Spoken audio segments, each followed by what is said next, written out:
The questions you ask yourself before you put that post out on social media means all the difference. It can actually change whether your social media post will perform well or tank. In this episode, I am sharing the questions I ask myself before I hit that post button. Are you ready to learn what they are? I'm ready to share them. Episode 256 starts right now. Hey there, welcome to the Lora Shipman Show. We hang out here weekly to talk about things like social media, entrepreneurship, marketing, tools, strategies, tips, and it all starts right now. Hey there, before we get started with this show, I just want to share my passion with you.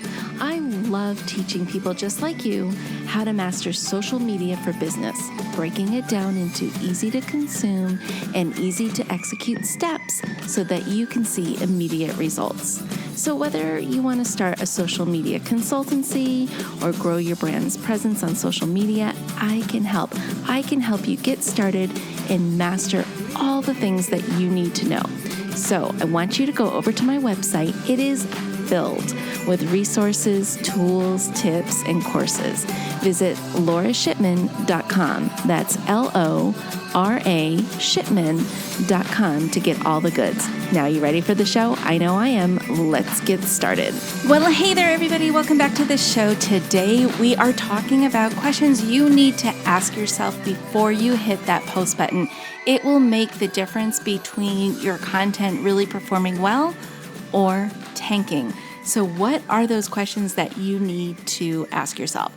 And I run through these questions every single time that I go to post something on social media, no matter where it is, whether it's a podcast, a Facebook post, an Instagram post, a post on LinkedIn, doesn't matter. I always ask myself these questions. And that first question is, how does this post help my audience?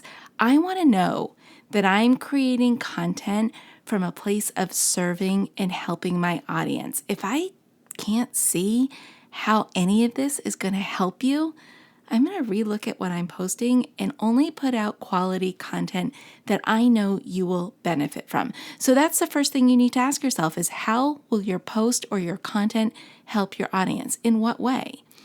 The second question I always ask myself is, why would anyone care about this? Who is this serving? Is this serving my audience or is it serving my ego? And sometimes it's really hard to have those conversations with yourself and dive in deep and think, who is this really serving? And when you can say, yes, it's going to be my audience because I can identify 3 takeaways they're going to get from this podcast, or 3 takeaways they're going to get from my Instagram story or my Facebook Live, whatever it is that you're doing, make sure there's some sort of tangible takeaway your audience will have. So the best way to make sure you are checking all those boxes is making sure your content does one of these things. It educates your audience through like how-tos and tutorials, things like that. It inspires your audience maybe through quotes and stories that you have. Entertaining your audience, maybe it makes them laugh, or it's a story that they want to hear, that you keep them in suspense and it takes them through a journey of an issue, and at the end there's this resolution and this solution that they can use. Or are you rewarding your audience in some way? Are you giving them a bounce back coupon, or maybe you're giving them a free download to something? Figure out ways that you can reward your audience for coming back to your page every single time. The next question you are going to ask yourself is about the graphics. Do they stop your audience mid-scroll? So when they're coming through and they're looking at all the different graphics that are out there and the pictures that are out there, what is yours saying? How is it speaking to your audience? So make sure your content, your graphic content, is jumping off the screen. I sometimes like to create the unexpected by using things like interesting images, or maybe I will use dark, bold colors. Usually I use like nice pinks and teals and things like that, very soft colors. But occasionally, if I really want to get my message across or make sure it stops somebody in their track, I might go for a bold black and white color combination or something else. Use a GIF, use some videos, use some boomerangs. All of those things that stop and grab people's attention, you want to use so that your graphics don't get overlooked. The next question you need to ask is the first line of your caption intriguing and compelling? I always say the first 7 words of your written caption are either going to make or break you. So you want to make sure your caption is super compelling, that really first draws your reader in, but then leaves them wanting more, wanting to read through the entire text. Now, here's the thing. You are going to hear people say, write a microblog on Instagram. I don't like that idea because I know how I am on Instagram, and there's a lot of content that comes across my feed that I want to get to. If something is a wall of words, I'm going to scan and I'm going to pick out the top things that call my attention. Otherwise, I'm going to forget the rest. So my advice to you is this. You want people to do a couple of things when they come across your content. You want them to stop the scroll, so they stop and pay attention to your information, your graphics, and your written content. You want those first 7 words to be really compelling to hook your audience in so they'll read more. And then you want to make it easy for them to consume. And that means using white space. That means using all caps to indicate a heading. Because if we think about it, our lives are so fast paced, especially in the digital world. We need to just scan and get the info that resonates with us, that makes sense to us, that we want to know about. So don't make your audience work for the information they're looking for. Instead, make it easy for them to find, easy for them to consume, and then easy for them to execute if it's something they can execute as a result of reading your post. All of that to say is this.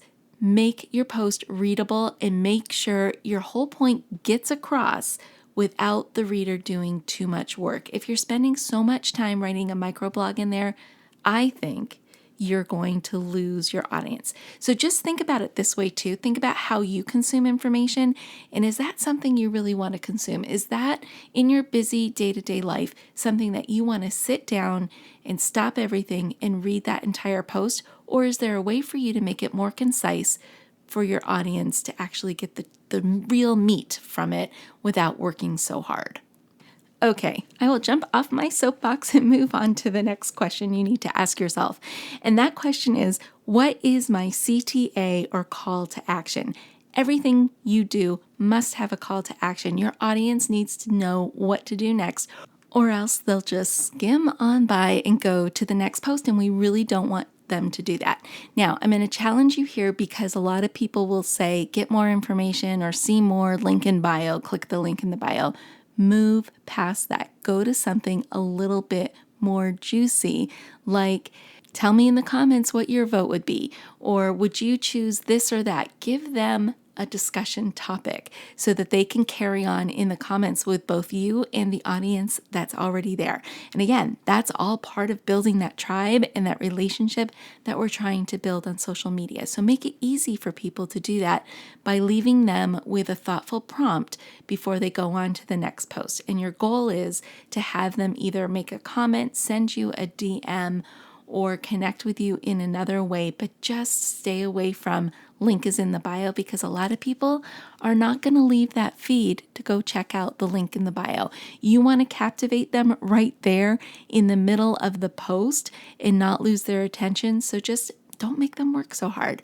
Give them an easy opportunity to do a call to action right there, right then. Maybe it's tag a friend. Maybe it's share this on stories. Maybe, it's ask me a question about XYZ. Whatever makes sense for your post, just try and avoid link in the bio. All right, my friends, that does it for this episode. I hope you have some good ideas about the questions you need to ask before you post the next time. I would love for you to take action and ask yourself all of the questions that we ran through here today, because I think if you run your posts through this little checklist, your posts are going to be better. You're going to have more quality content, and you're actually going to be creating content your audience wants to see from you. Okay, well, that does it for this episode. I look forward to seeing you in the next episode, and you know what to do. Stay safe, stay healthy, but most of all, stay social. Hey there, I just want to say thank you for spending time with me here today. I know your time is super valuable, which is why I am dedicated to providing lots of usable, actionable information in the shortest amount of time possible. Before you go, please don't forget to hit that subscribe button so you don't miss a future episode. And if you have ideas or topics you would like me to cover in an upcoming show, let me know about it in the comment section provided.